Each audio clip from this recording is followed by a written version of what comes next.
오늘 사실 감독님이 오신 자리가 아니어서 질문을 주시면 어느 만큼 정확한 답을 드릴 수 있을지는 좀 걱정이 되긴 하는데요. 뭐 1987 시대 분위기나 영화 속에 나왔던 어떤 설정들에 대한 이야기도 궁금하실 것 같고 관객 질문을 받아보도록 하겠습니다. 오늘 질문해주신 분들께는 1987 에코백을 선물로 드린다고 합니다.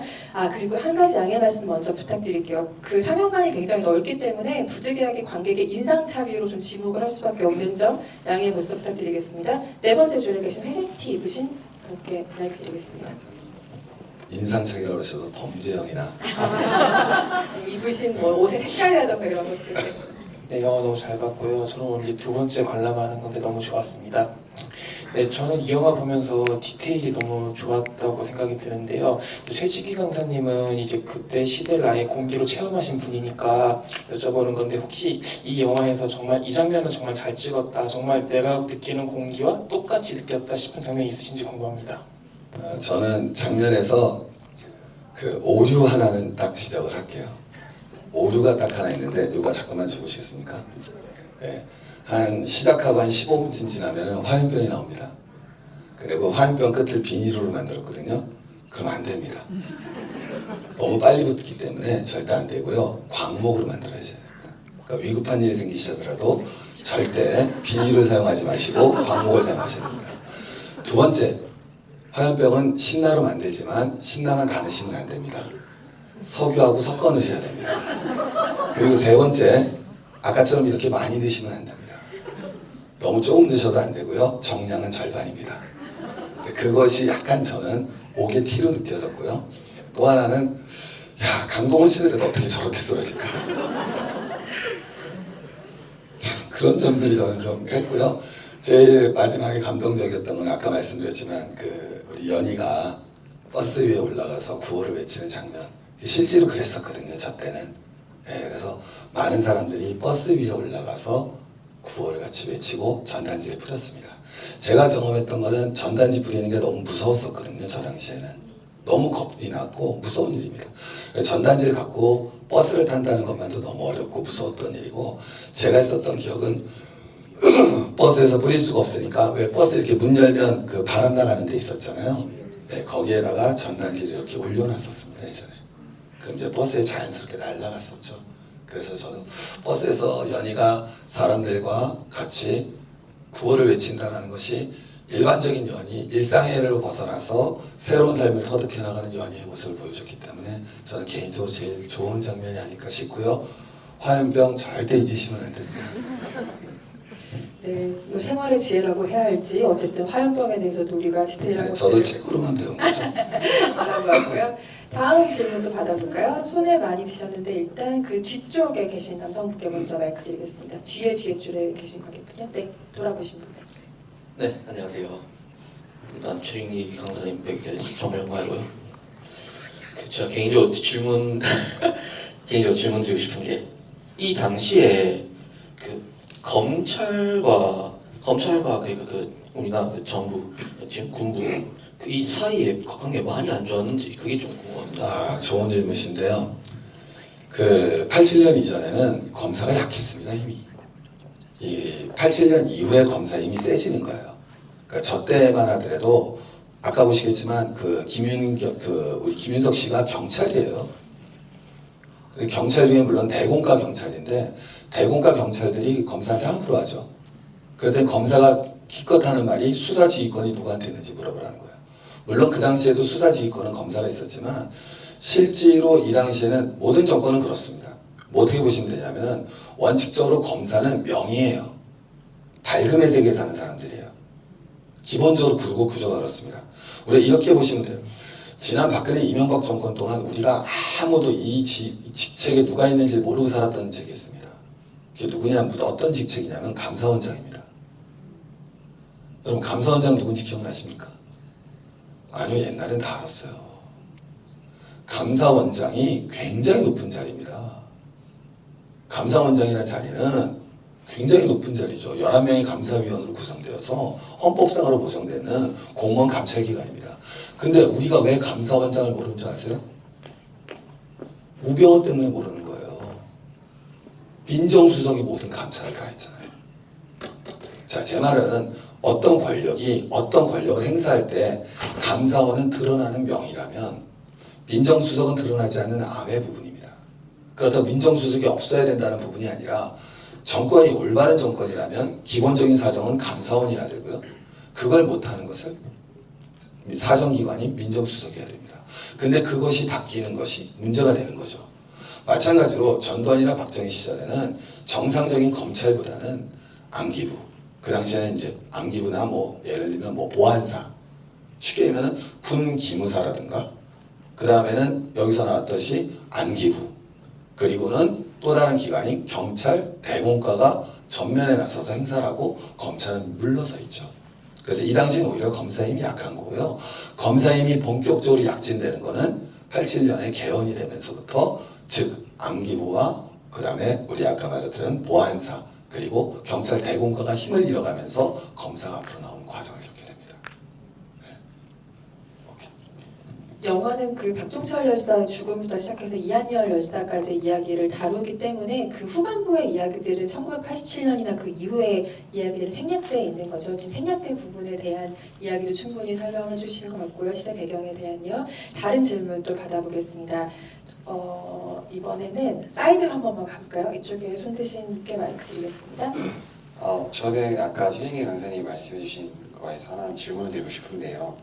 저희 세대 같은 경우는 대공이나 반공에 그렇게 크게 움직이지 않는다고 생각합니다. 제가 군대를 갔다 왔다 하더라도 갔다 와서 저희 친구들끼리도 그냥 농담삼아 너 빨갱이냐 이렇게 농담하고 그러는데 저희 부모님 세대는 좀 다르다고 생각합니다. 그래서 그 뭐 친박, 비박 이렇게 나뉘는 것도 그런 부분에서 생긴다고 생각하고요.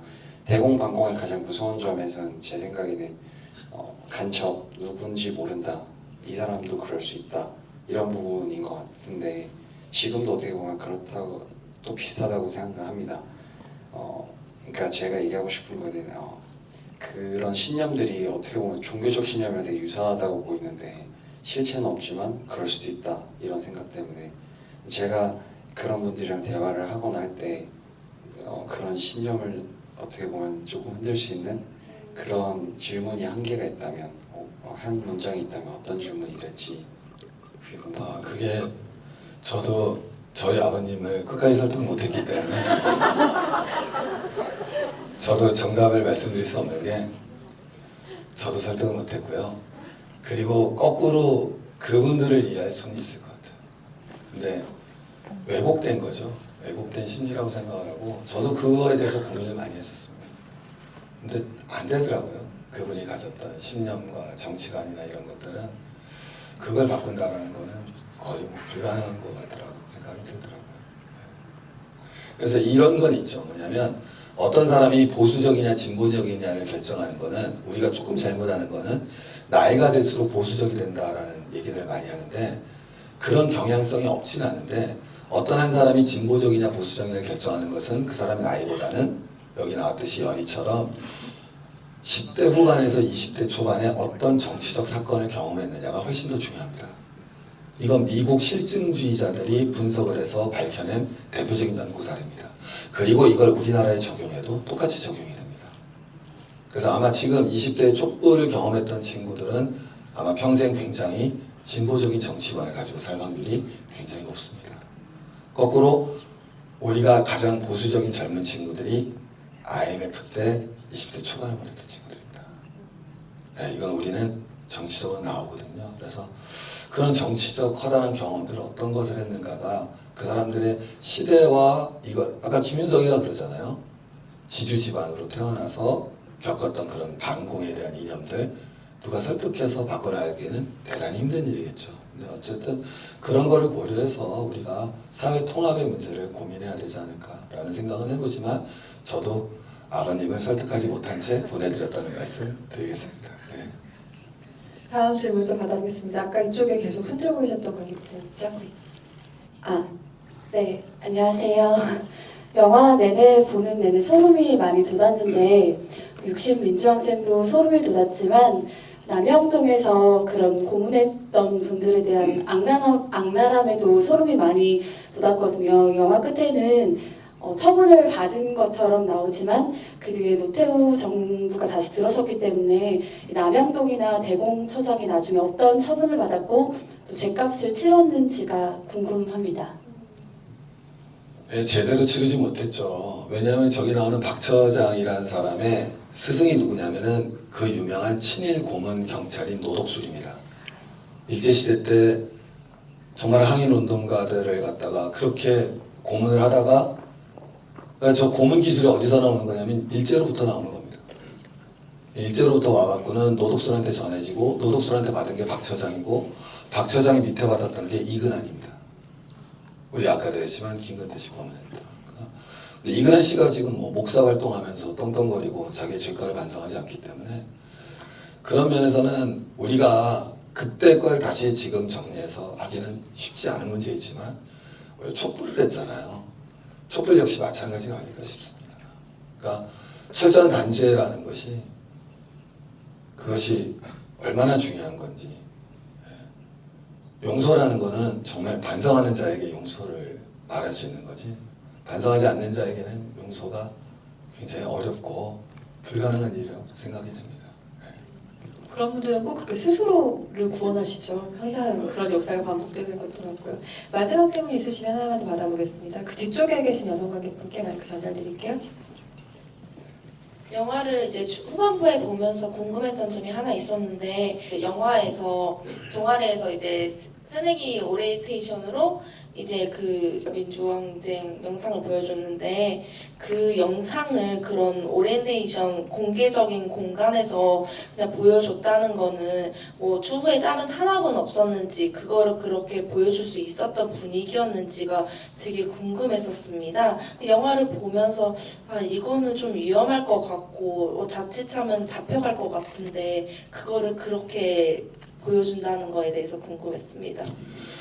원래 보여줬었죠. 저도 신입생 1학년 때 저 비디오를 봤거든요. 저도 똑같이 신입생 1학년 때 저도 저 비디오를 동아리 상연에 똑같이 가서 봤습니다. 네. 근데 굉장히 위험한 일이었고요. 근데 또 한편으로는 학내 안에서는 경찰과의 미묘한 긴장관계 그런 게 존재했었어요. 그러니까 굉장히 위험한 일이긴 하지만 저게 실화가 아닌 불가능한 일은 아니었습니다. 실제로 저렇게 보여줬었고 책들이 됐었고 비디오가 돌아다녔었어요. 그래서 저거 보러 간다, 너 봤니? 이런 얘기들이 돌았었거든요. 실제로 저도 동아리 서클에서 저 비디오를 처음 봤습니다. 그리고 저도 마찬가지로 뭐 엄청 울었던 기억이 지금도 났죠. 그러니까 저게 제대로 된, 그대로 된 현실이라고 생각하시면 됩니다. 과장됨이 없이. 네.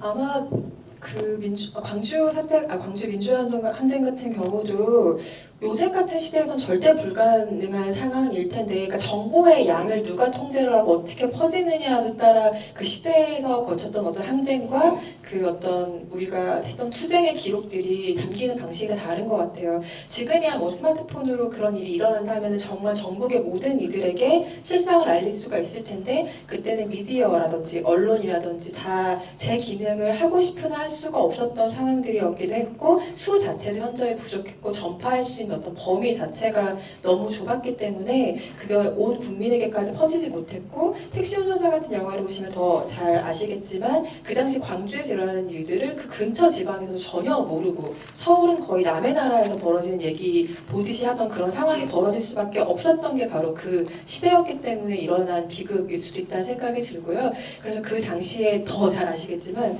80년대 학번들에게 그 비디오 테이프를 정말 전설처럼 다니면서 우리가 보통 그 의식화라고 하는 그 운동권 학생들에게 어떤 그 분기탱천을 일으킬 수 있는 어떤 도화전 같은 기재로 실제로 많이 사용된 것으로 알고 있습니다. 그리고 시간이 사실 조금 있어서 질문이 더 있으시면 더 많이 받아볼 수 있을 것 같거든요. 저쪽에 뒤에 계신 중년 남성분이신 것 같은데요. 질문 한번 받아볼까요? 예, 고맙습니다. 잘 봤습니다. 제가 금년에 본 영화 가운데 제일 좋은 영화 같고요. 제가 나이를 속하면 저는 환갑이 넘어져 버렸습니다. 저희 나이가 굉장히 많은 쪽에 속한 것 같은데, 지금 적폐청산이라는 말로 이제 요약되어지는, 지난 말하지만 그 길게는 한국전쟁 이후, 짧게는 이 현재의 체제를 만들었다고 하는 80전 이후 이 30년 동안에 한국 현대사가 어떻게 이 발전해 왔는가 이걸 보여주는 가장 강력한 서세가 아닌가 하는 느낌이 들었어요. 이 정도의 충격인 임팩트인 영화를 만들었다면은 그 기대도 상당할 것 같고 그리고 또 그 참여한 사람 보니까 엄청납니다. 내가 궁금한 것은 말이죠. 이 제작하신 분들이 이 영화 몇만 명의 관객을 예상했습니까? 1,000만 넘을까요? 난 1,000만은 쉽게 넘으라고 생각해요. 어느 정도까지 예상하시 그거 좀 말씀해 주시면 고맙겠습니다. 예. 저희가 영화사를 대표해서 나온 사람들은 아니기 때문에 사실 내부에서 어느 정도의 관객 수를 예상하시는지는 모르겠고 요즘은 사실은 예측을 한다 해도 그게 비껴나가는 흥행의 경우들이 너무나 많기 때문에 아마 제작비 대비 어느 정도의 관객 수가 들어야 제작비 회수가 가능하다는 정도의 계산은 아마 세워두셨을 겁니다만 어느 정도의 관객 수를 바라고 아마 마케팅을 펼치시진 않을 거라고 예상이 듭니다. 그런데 방금 어르신이 말씀해 주신 것처럼 1,000만 관객이 든다면 더할 나위 없이 좋겠죠. 저희가 모두 다 그것을 바라고 있을 수도 있고요. 네, 충분한 답변이 됐는지는 모르겠습니다만 여기 그 배급 계산하시는 분들이 안 계신 관계로 정확한 대답은 해드릴 수가 없겠습니다. 죄송합니다. 1,000만 영화가 되기를 바라보도록 하겠습니다. 다음 질문 혹시 또 있으십니까? 저기 맨 뒤쪽에 계신 관객분께 마이크 전달드릴게요. 네, 안녕하세요. 영화 잘 봤습니다. 사실 제가 하고 싶은 질문은 저희 부모님께도 하고 싶은 질문이기도 한데요. 저희 부모님이 86학번이시고 네, 저 6월 항쟁 때도 참여를 하셨다고 합니다. 그래서 최진기 강사님께도 여쭤보고 싶은데요. 사실 혁명이라고 하면 사회의 근본적인 변혁을 이뤄냈기 때문에 그것이 혁명이라고 불린다고 배웠는데 강사님께서 생각하시기에 87년 이후 이제 30년 동안 어떤 것들이 근본적으로 변했다고 생각을 하시는지 그리고 어느 것이 아직도 변하지 않아서 이번에 일어났던 촛불 시위 이후에 30년 뒤에 어떤 것들이 더 변했으면 좋겠는지 궁금합니다. 굉장히 어려운 질문을 주셔갖고요. 조금 80년 6월 항쟁이라는 거는 얼마나 중요하고 우리의 역사를 얼마나 분기점을 돌려놨느냐는 단순한 정치적 사건의 문제는 아닙니다. 여러분 우리 이런 얘기를 하죠. 2차 세계대전 이후에 독립한 국가 중에서 가장 최고의 경제 발전을 이룬 국가는 바로 대한민국입니다. 그건 부정할 수가 없습니다. 근데 그 가장 큰 이유가 뭐냐면 대한민국만 중진국 함정에 걸리지 않았습니다. 중진국 함정이라는 거는 어떤 경제 발전 국가도 국민소득이 6,000불, 7,000불 갈 때까지는 고도성장합니다. 그 고도성장은 거꾸로 독재국가일 때 더 잘합니다. 역사적으로 가장 높은 경제성장률을 기록하는 나라가 어딘 줄 아십니까? 인구 1억 이상 중에 러시아입니다. 스탈린 시대 때 소련이 가장 높은 경제성장률을 기록합니다. 연평균 15%, 20%대입니다. 근데 모든 국가들은 기본적으로 다 중진국 함정에 걸립니다. 왜? 처음에는 자원을 동원하고 노동을 동원하는 체계는 독재 정권이 잘합니다. 근데 경제가 일정 정도 성숙하게 되면 개성과 창의가 발현되고 시장이 원활하게 운영되는 그런 곳이 선진국으로 나갈 수 있는 기회를 가집니다. 그런데 여전히 상부 구조가 독재 국가인 국가에서는 중진국 함정에 예외 없이 걸렸습니다. 우리나라가 얼마나 재미있냐면 87년 6월 제가 기억하면 86년 때 우리나라 1인당 GDP가 6,000불쯤 됩니다. 86년에. 근데 96년에 12,000불이 됩니다. 10년 만에 더블을 냈어요. 이거는 연평균 경제성장률을 7에서 8% 기록했다는 겁니다. 고도성장기, 즉 국민소득 5,000불 미만 때는 7% 8% 성장이 가능합니다. 근데 5,000불 넘어서는 굉장히 어려운 일이에요. 그걸 우리가 해냈어요. 왜 해냈느냐? 87년 6월 항쟁이 없으면 불가능했습니다. 우린 6월 항쟁만 기억하지만 6월 항쟁이 끝나고 나서는 아마 모르시는 분들 계시겠지만 7월, 8월, 9월에는 노동자 대투쟁이 벌어집니다. 노동자 대투쟁이 벌어지면서 노동자 임금이 20%, 30% 올라갑니다. 노동자 임금이 연 20%, 30% 올라가기 때문에 대기업에서 구조조정을 들어갑니다. 야, 더 이상 인건비 따먹는 장사 갖고는 우리가 안 되겠구나. 정권이 그걸 보장해주지 않는구나. 우리 기술 개발해서 무역해서 시장에서 경쟁에 이겼다. 이 체제로 바뀝니다. 우리가 비록 정권은 노태우가 가져갔지만 노태우 시절에도 87년이 없었다면 있을 수 없는 일들이 벌어납니다. 88년에 국민연금이 들었습니다. 최저임금제가 도입됩니다. 그걸 이끌었던 분이 경제민주화의 초석을 닦았던 조순이라는 경제부총리였습니다. 89년에 토지 공개념이 들었고요. 그리고 90년에 한소 수교가 이루어지고 92년에 한중 수교가 이루어지고 93년 김영삼에 의해서 금융실명제가 이루어집니다. 이런 전격적인 조치가 없었다면 오늘날의 대한민국 국민소득 3만 불 내고 2차 세계대전 이후에 가장 선진국 문턱의 국가로 들어서는 거 저는 불가능하겠다고 봅니다. 87년 6월은 단순한 정치적 항쟁의 문제가 아니었습니다. 대한민국이 오늘날 이루는 기점은 바로 87년에 민주화가 만들어냈던 겁니다. 저는 그렇게 알고 있고 이건 역사적 사실입니다. 그래서 촛불 집회도 중요한 겁니다. 만약에 이명박 박근혜 같은 정권이 5년 10년을 했을 때 한국 경제가 어떻게 됐겠습니까? 과연 여기서 하나의 더 도약을 이뤄낼 수 있을까요? 저는 그렇지 않다고 생각합니다. 경제학은 존재하지 않는다고 저는 늘 강의를 합니다. 모든 경제학은 정치 경제학입니다. 민족성 그따위 거 없다고 생각합니다. 민족성이 그 나라 경제를 결정한다고요? 그거 이론을 깬 게 바로 우리입니다. 북한하고 우리하고 민족성이 다릅니까? 근데 북한은 정명석골이었고 남한은 놀라운 세계적 업적을 이뤘습니다. 물론 아직까지 부족한 점이 많지만 바로 그것은 한 사회의 정치 구조가 어떠냐에 따라 그 나라 경제가 어떻게 결정되고 바뀌어나갈 수 있는가를 가장 명확히 보여주는 거라고 생각합니다. 그래서 다시 한번 우리가 도약의 시대를 맞이해서 저는 올해 제가 경제 강의에서도 말씀드렸는데 올해부터 한국 경제가 굉장히 좋아질 수 있는 기반을 만들었다. 그거는 세계적으로도 경제가 좋아지는 곳에 한국의 정부가 바뀌었다는 것은 우리가 다시 한번 제2의 경제 도약을 할 수 있는 그런 계기로 만들 수 있지 않을까. 그래서 정치 민주화의 영역만이 아니라 우리가 이제는 눈길을 돌려서 경제 민주화의 영역으로 다시 한번 초점을 맞춰줘야 될 거 아닐까라고 감히 말씀드리고 싶습니다. 그렇게 일궈낸 변화들이 권력을 잡은 일부의 몇몇에서부터 위로부터 이루어지는 어떤 것이 아니라 밑으로부터 이루어지는 현상이었다는 점에서 굉장히 이 민족이 얼마나 다시 한번 뜨거운 민족인가에 대해서 생각을 하게 되는 것 같습니다. 마지막 질문 정말 하나만 더 받아볼까요? 혹시 질문 있으십니까? 네, 이쪽 사이드에 계신 관객분께 마이크 전달드릴게요. 이런 영화들을 많이 보면 언론의 역할에 대해서 되게 중요하게 나오는 것 같아요. 지금 촛불 집회도 그렇고. 근데 사실 지금 저 같은 20대는 뭐 저는 그런데 언론에 대한 신뢰성이 많이 떨어지거든요. 이런 거에 있어서 언론의 지배 구조가 지금 좀 너무 한정되어 있다고 생각을 하는데 그런 지배 구조에 대한 변화에 대해서는 어떻게 생각하시는지 그 최진기 강사님께 궁금하거든요. 지금 저희는 CGV에 앉아 있습니다. 근데 이게 거꾸로 생각하시는 게 그 언론 구조의 문제도 있겠지만 우리가 이제 또 이제 열심히 했지만 이게 재벌이나 이거에 대해서 우리가 사실은 좀 이중적인 면을 갖고 있는데 굉장히 한국이 경제 성장하는데 큰 거는 대기업 중심의 발전 전략을 취했기 때문에 사실 한국 경제가 되게 잘 된 겁니다. 한류 열풍에 CJ그룹이 공헌한 바가 없다라고 얘기하는 건 굉장히 어려운 일이죠.